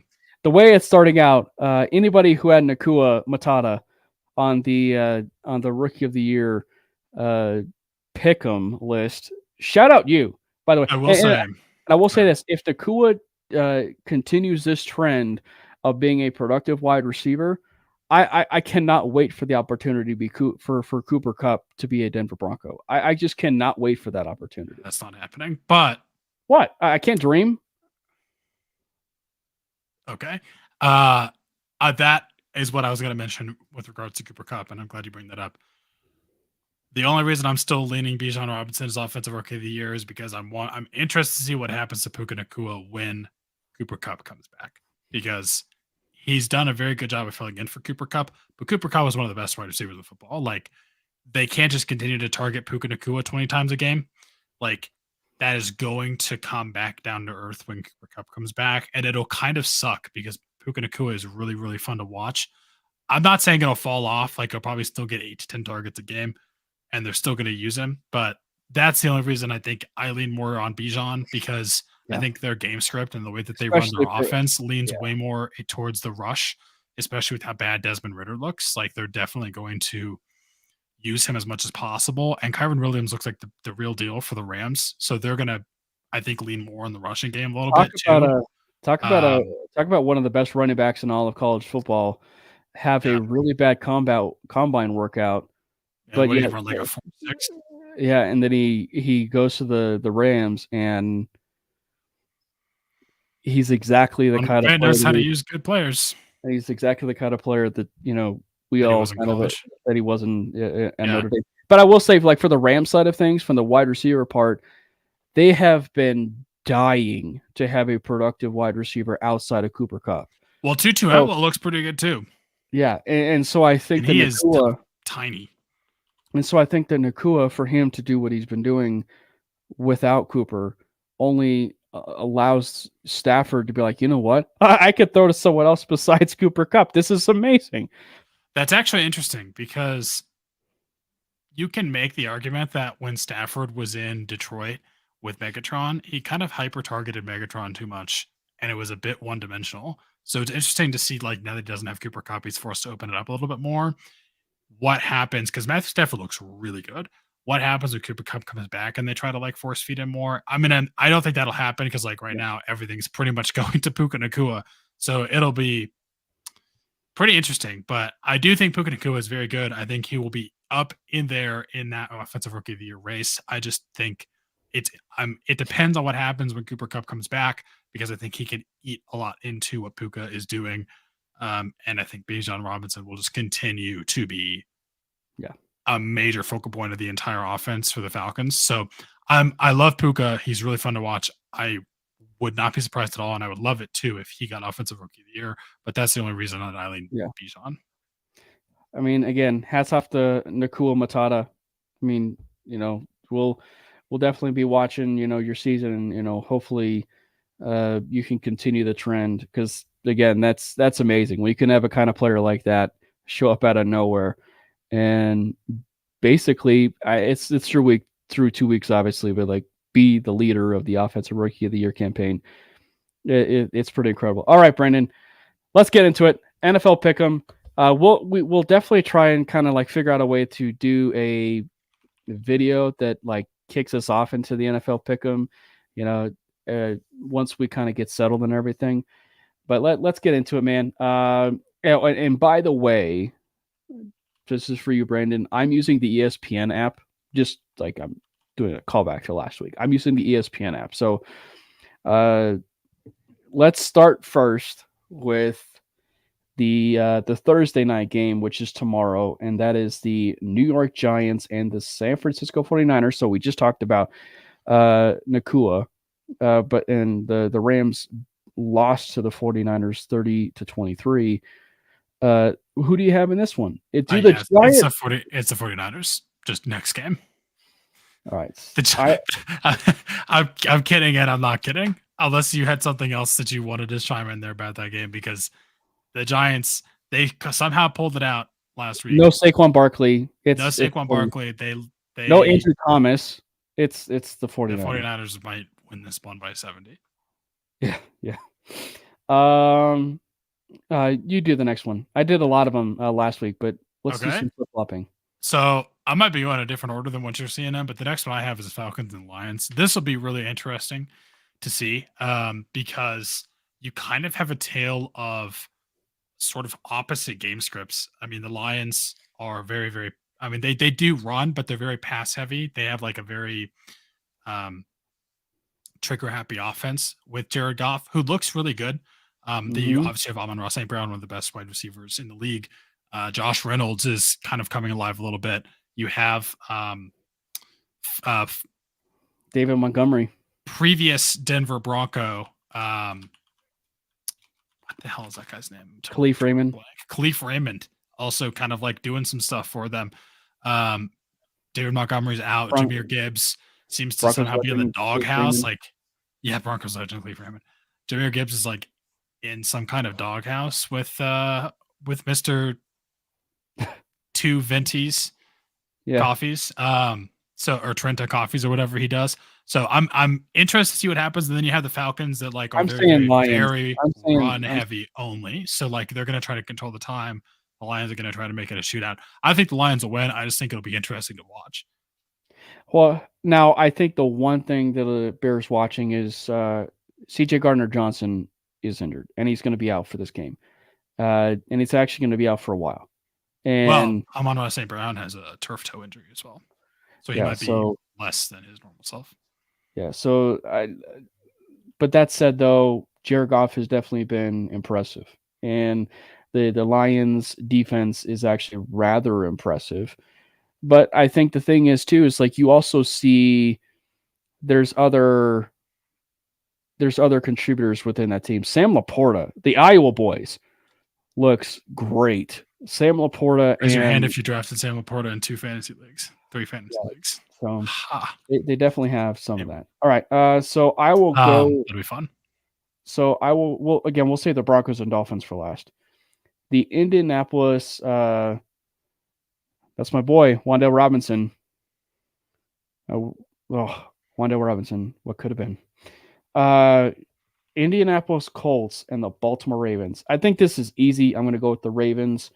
But if Anthony Richardson is anything like what we had seen in the first couple of weeks, and he actually contributes in the air, this is going to be a lot closer than I think people think. So, Brandon, what do you have? I think it's pretty easy where you and I are going with this, but you going to go Ravens?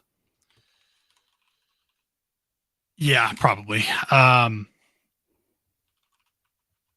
interested to see how that goes though, because Lamar Jackson has been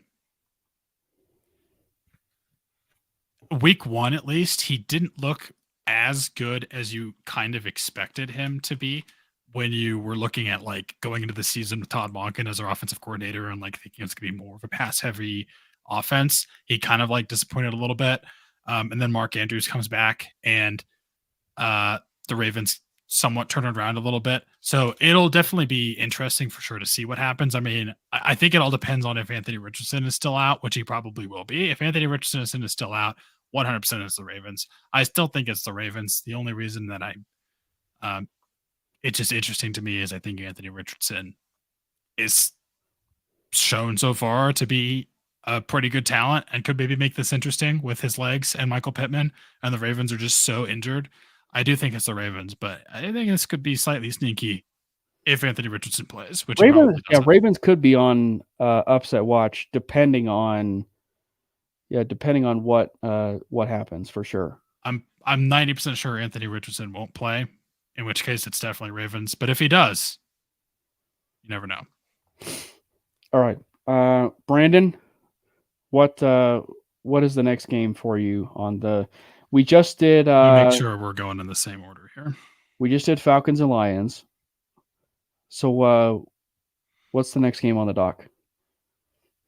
Okay.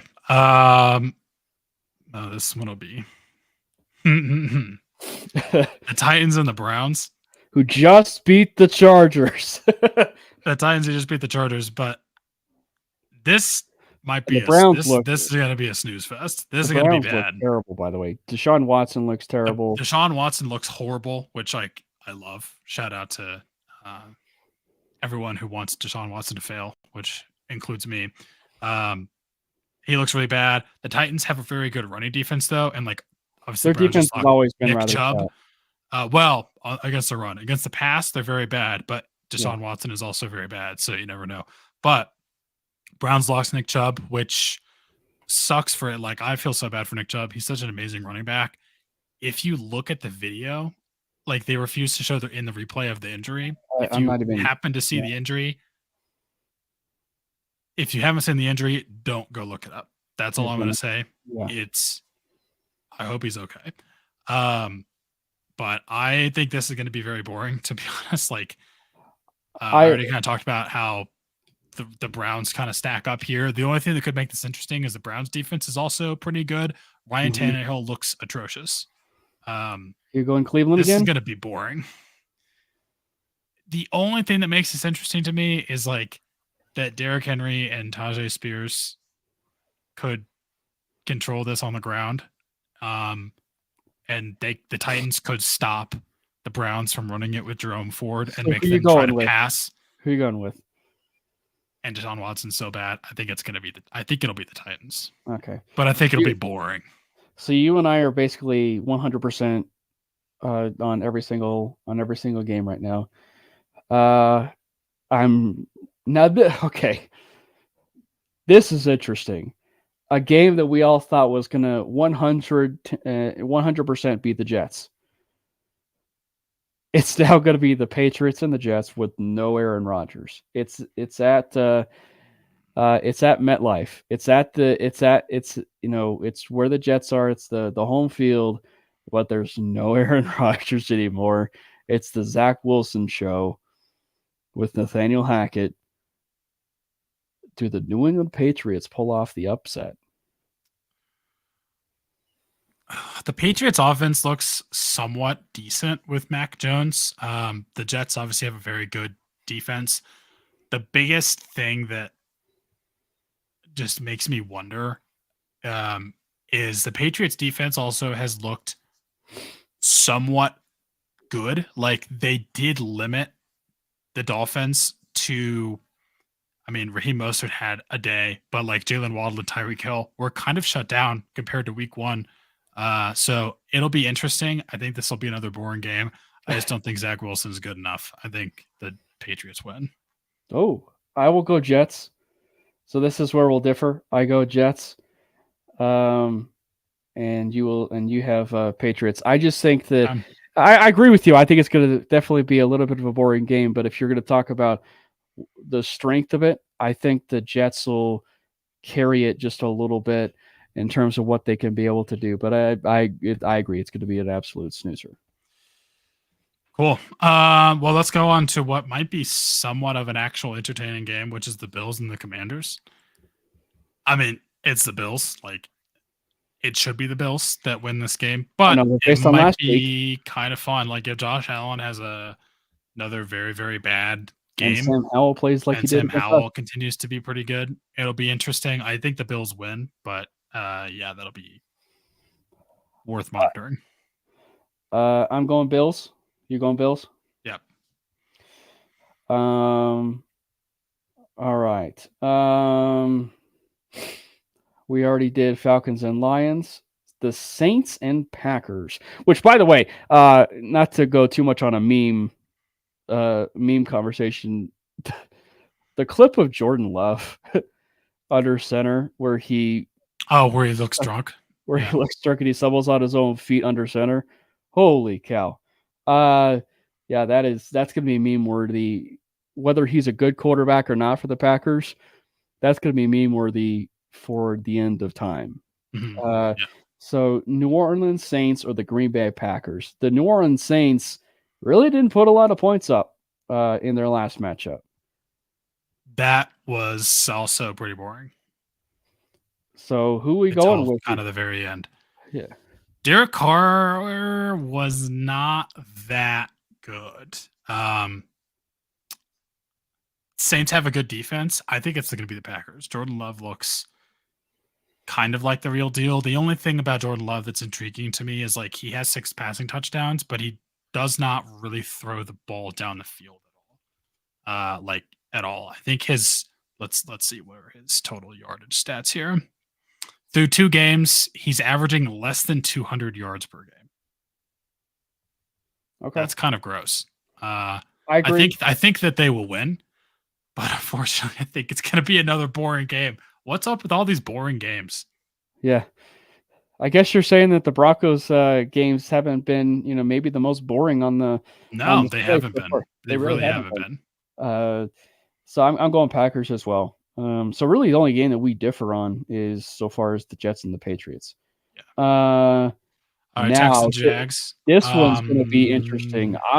This one's interesting because this could be a shootout. And not just that, but if we're going to go off of a team that's on an upset watch, Jacksonville is one of those teams that could be on upset watch this week. Yeah, I mean, we all watched the Chiefs game that they just played in and how, again, kind of boring it ended up being for what we thought it was going to be. And the Jags don't really have that great of a defense. Trevor Lawrence looked pretty good. I think Zay Jones is going to be out. They really kind of Calvin Ridley didn't do a ton against the Chiefs. It I felt kind will of weird. say, I will I say, don't know what'll happen. I will say, in that game against the Chiefs, it's also a what could have been game because for sure. There were like 4 different plays. Yeah, that you know where I'm I think going we're with thinking it. about the same thing. Yeah, go ahead.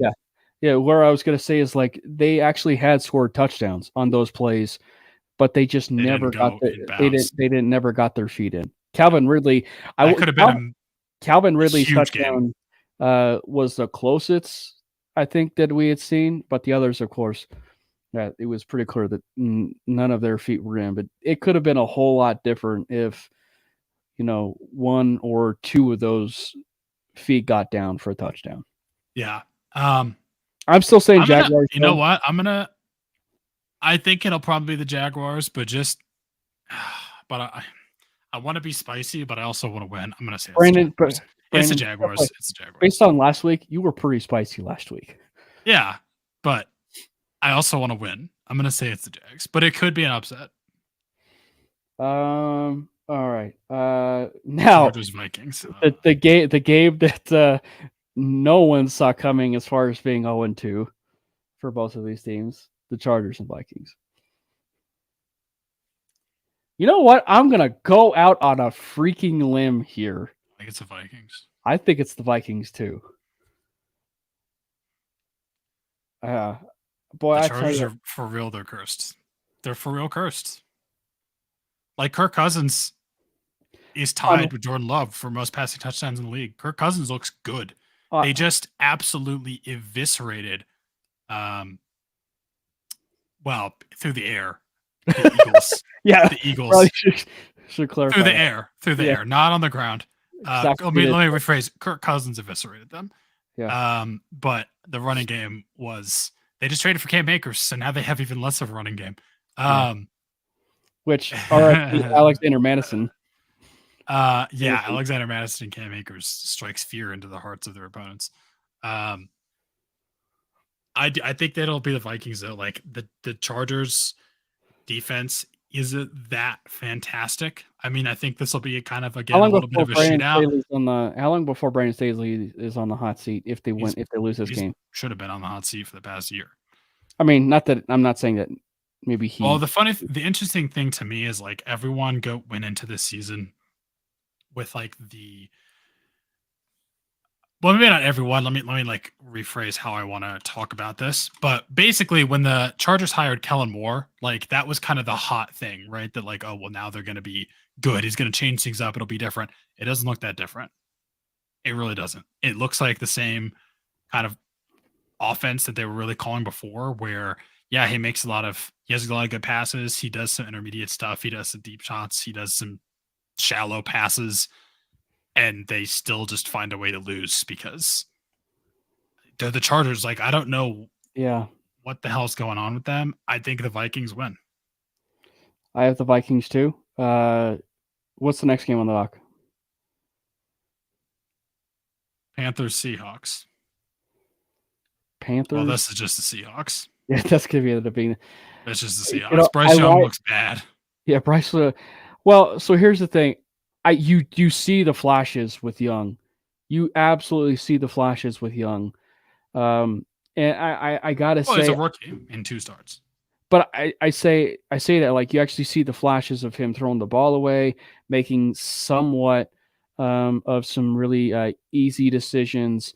But I gotta be honest. I know that they were really high on Jonathan Mingo, and I think that he'll be maybe a solid wide receiver too for that team. But it's pretty dang evident they really lack in the playmaker department on the outside and at wide receiver.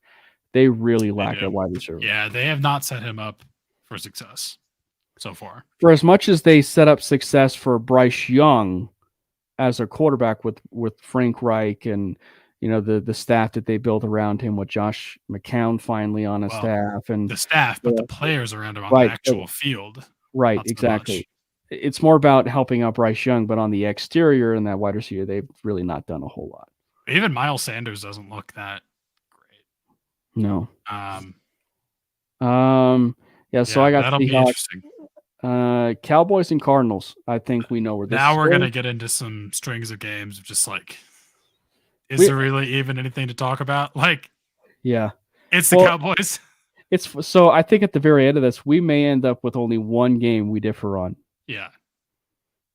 So because I have Cowboys. Captain Kirk's coded time slot. Get out the chains. Vikings by 30. If that happens, I will be insufferable. Next game. Yeah, Cowboys Cardinals, the Cowboys, Bears, Chiefs. It's Chiefs. I think it's gonna be Justin Fields. Could you imagine? Could you imagine if Justin Fields be that? I literally can't even imagine it. That's when. Well, I was gonna say that's when you know that the Chiefs year has been starting off the rails. If they lose to the Bears, it's over. Pack it in. Based on a conversation earlier, like that's when you know that it's like the Chiefs' season so far has been Oh yeah. All right. That would be wild. Now here's one where it could definitely go either way: the Steelers and the Raiders. I think this will be another snooze fest. Kenny Pickett does not look good. Actually, this might be somewhat entertaining from the Raiders side. I think it's going to be the Steelers. Really? I think it'll be the Raiders. George Pickens actually looks really good. George Pickens looks good, but Kenny Pickett doesn't. If you take away that George Pickens throw, Kenny Pickett was atrocious. But you also have a somewhat underrated defense in Pittsburgh. Yeah, their defense has always been fairly good as long as Mike Tomlin's there. And they have TJ Watt, who I still call this the defensive player of the year. I mean, I don't. Raiders? Brandon, you picking the Raiders? Is it in Las Vegas? It's in Vegas.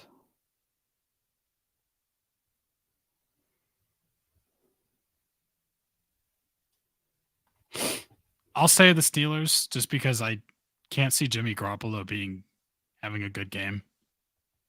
But that's an almost upset. And then, of course, we have 2 Monday Night Football games again. That's the dumbest thing of all time. Well, at least the time slot is not cruel. I mean, for people that are on the East Coast, like Big Mike. Well, but they still happen an hour from each other. Unless you have 2 TVs, you can't watch both games. But I was going to say, like, for people that are, like, on the East Coast, like, I mean, Big Mike, I mean, it's pretty cruel. I mean, you're watching a game, or 2 games, rather, that are going to be, like, around 8 o'clock. Well, so you want to talk about cruel? The CU game. 10 p.m. on the East Coast. That's actually, I will never understand that. Because, like, for, like, the baseball stuff of things, like, whenever they were doing something like that, like, when a team would play the Dodgers, you would see an 8 o'clock game.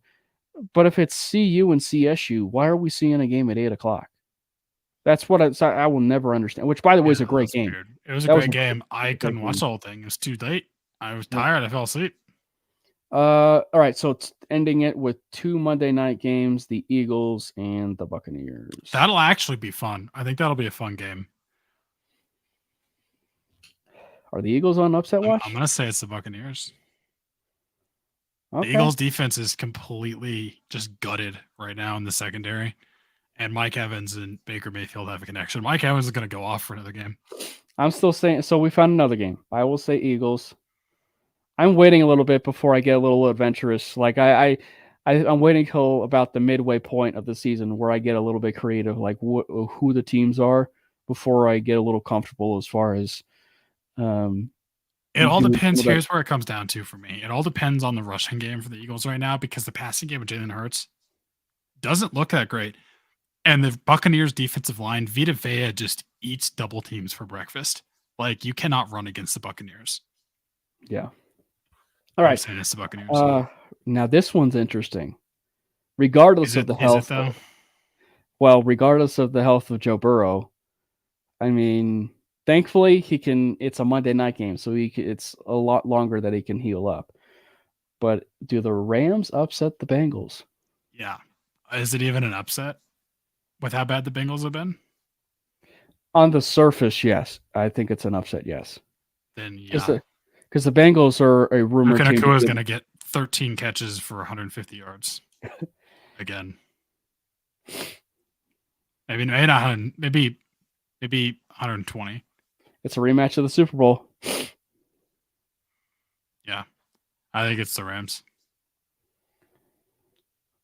So I will say Bengals. And That offensive line, if Joe Burrow plays against Aaron Donald with that offensive line, I'm scared. So, For Joe and then Burrow. I'm not even gonna ask you, but because I know, and when one I already predicted that the Dolphins would beat the Broncos, so I already sort of got into my analysis on that game. I think the Dolphins win. Yeah, I think the Dolphins win. I do actually agree with the comments from earlier. It'll be a lot closer than people think. I think it'll be a shootout. But I just think that the Dolphins come out on top. And one, again, I predicted that the Dolphins would win before the season. I said it was going to be 11-6 season. And I have to just kind of stay the course with that. So I predict the Dolphins. So I want to say thank you guys once again for hopping in with us. We went a little bit long, but when you're entering a frustration point of the NFL season where the Broncos are 0-2, it's an early vent session. There's a lot to talk about. We want to say, hey, thank you so much for hopping in with us. As always, everybody that is in the chat, to Clayton, to Josh, to Big Mike, man, you've been great. Clayton, of course, to user JK3FC6GI2. It's the first time I've actually seen you in our chat. Rich A, man, you were the best. Thank you so much for hopping in with us. D-Rock, been a while since you've been in here, but yeah, I appreciate you, buddy, for hopping in with us. Yeah, so it was great to see you guys in the chat. Make sure you guys tune in every Wednesday at 7:30 for another episode of the Manely Broncos podcast, and hopefully, when the Broncos play the Dolphins, we can come out away with a victory. And we'll try and see if we can orchestrate another time where we can get a guest on the pod, and we can maybe not talk so much from our point of view on the Broncos. Maybe we can get another outsider's perspective, come the Broncos point of view, and just get another different perspective. So thank you guys. And Brandon, before we go, any final thoughts? I'm just glad football's back. I am too. If we lose again, I'm just going to show up wearing an NFL hat. Yeah, like Rob Lowe, just show up the Rob Lowe look. Or you could just put that as your background, what you do. I almost did this week. Yeah. All right, guys. Make sure you follow Brandon. He's got the Twitter handle listed right there at Brandon Miller PO. Myself at Cameron Parker PO. Both Brandon and I operate the Manely Broncos Twitter and Manely Broncos Twitter account. You guys, or I should say X account, but you can follow that at Manely Broncos. Again, thank you guys so much for hopping in with us, and stay tuned next time for another episode of the Manely Broncos podcast next week at 7:30. Even when you feel low, you can still go. Even when you feel slow, you can still go. Even when there's no hope, you can still go. I never answer to no, man, I still go. Go, go, go, go, go, go, go, go, go, go, go, go, go, go, go, go. Hustle hard.